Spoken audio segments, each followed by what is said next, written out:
Two, as the Dinagyang celebration heats up, we're leading towards the main festival na, no?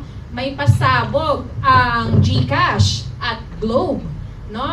Sa ating we call it FEP, so Full Experience Platform. And we will have a ribbon cutting with our executives at 1:30 p.m. So we are inviting you to join us, no? Join us, cover the story, experience all of the our slide. Sorry, on cue. There we go. I know you saw this, no? Jason and Carmeli discussed this, no, from our commercial and trade marketing team. But just to reiterate, this is what's in store. No, this is what GCash prepared for the residents of Iloilo, and of course, the millions of tourists expected to flock in Iloilo this weekend. Or baka ngayon pa lang, nandito na sila.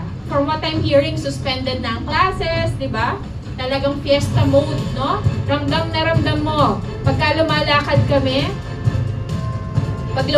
kami around the streets, ramdam na ramdam mo, everybody happy, ano? So congratulations, Iloilo City Government, and of course, the people behind putting together Dinagyang 2026. So, what do we want to convey?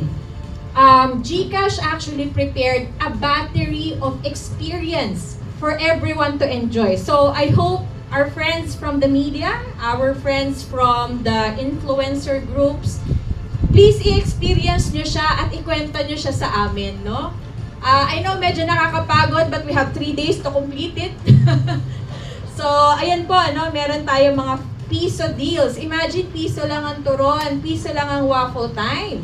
And imagine, pag sumakay ka ng Light of Glory Taxi, which is, I think, the biggest taxi provider in Iloilo, if I'm not mistaken, you can pay using your GCash. No need to carry cash, sakto na yung pambayad mo. And empowered by SoundPay. So kahapon dinemonstrate, no, ni Carmeli yung SoundPay. No need to show or to wait or to confirm, no, from your phone. Sasabihin na ng SoundPay technology namin na bayad na ang iyong pamasahe.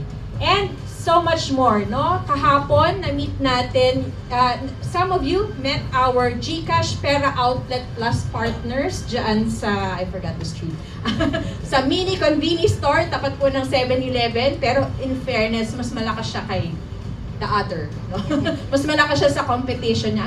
Ang lakas-lakas talaga nung benta, no, nung mini shop na yon. And of course, we also went to Ted's Lapas Batchoy, 80 years in the business, 3 henerasyon.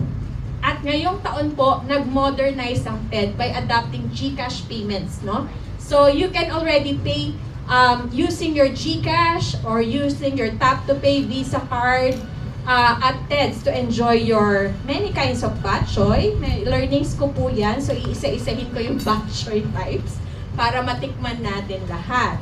Ayan po, so we invite you to go to the Atria, Bonifacio Drive, halos lahat po sa ng food stalls, no, sa festival walk, sa food crawl, no, ng Iloilo, activated na po ng GCash. So don't worry, just bring your app, pay and enjoy Dinagyang 2026.